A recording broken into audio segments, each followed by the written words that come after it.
নতুন মির্জাফরেরা, এই যুগের নতুন শেখেরা, যারা বাংলাদেশের স্বাধীনতা, সার্বভৌমত্ব এবং মানচিত্রকে পিটিয়ে দিতে চায়, তাদের বিরুদ্ধে লড়াই হবে ইনশাআল্লাহ। মুখে এক আর তলে তলে ওই হিন্দুস্তান আর আওয়ামী লীগের সাথে সম্পর্ক রেখে যারা নতুন ফ্যাসিজম কায়দা শুরু করেছে, তাদের কাছে বিচার চেয়ে কোনো লাভ নাই। এই 23শে জুনে পলাশীর প্রান্তরে মির্জাফরের দল নবাব সিরাজউদ্দৌলার সাথে বেইমানি করে বাংলার স্বাধীনতা এবং সার্বভৌমত্বকে ইংরেজদের হাতে বিকিয়ে দিয়েছিল।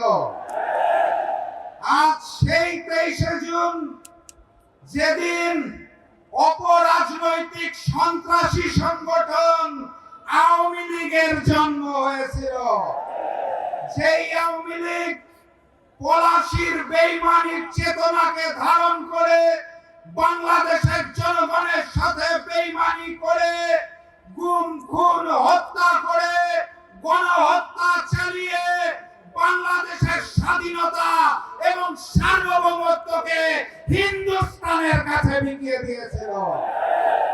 আজকের এই 23শে জুনে এই ঐতিহাসিক বিজয়নগর পল্টনে আমাদের সকলকে শপথ নিতে হবে, এই যুগের নতুন মির্জাফরেরা, এই যুগের নতুন শেখেরা, যারা বাংলাদেশের স্বাধীনতা, সার্বভৌমত্ব এবং মানচিত্রকে পিটিয়ে দিতে চায়, তাদের বিরুদ্ধে লড়াই হবে ইনশাআল্লাহ।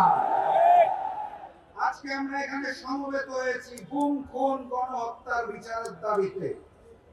কার কাছে বিচার চাই? যারা মুখে বলে আওয়ামী লীগকে চায় না, আবার ওই মুখেই বলে পরিচয় বদলে আওয়ামী লীগের লোকেরা নাকি স্থানীয় সরকার নির্বাচনে অংশ নিতে পারবে। মুখে এক আর তলে তলে ওই হিন্দুস্তান আর আওয়ামী লীগের সাথে সম্পর্ক রেখে যারা নতুন ফ্যাসিজম কায়দা শুরু করেছে, তাদের কাছে বিচার চেয়ে কোনো লাভ নাই। ওসমান হাদির হত্যাকারীরা কোথায়? গণহত্যাকারী ফ্যাসিস্ট শেখ হাসিনা কোথায়?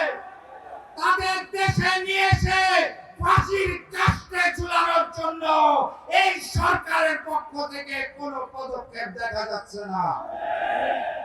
অতএব বিচার যদি চাইতে হয়, তাহলে আমিরে জামাত ডক্টর শফিকুর রহমান খুলনা সমাবেশে বলে দিয়েছেন, অনিবার্য বিপ্লবের প্রস্তুতি নিন।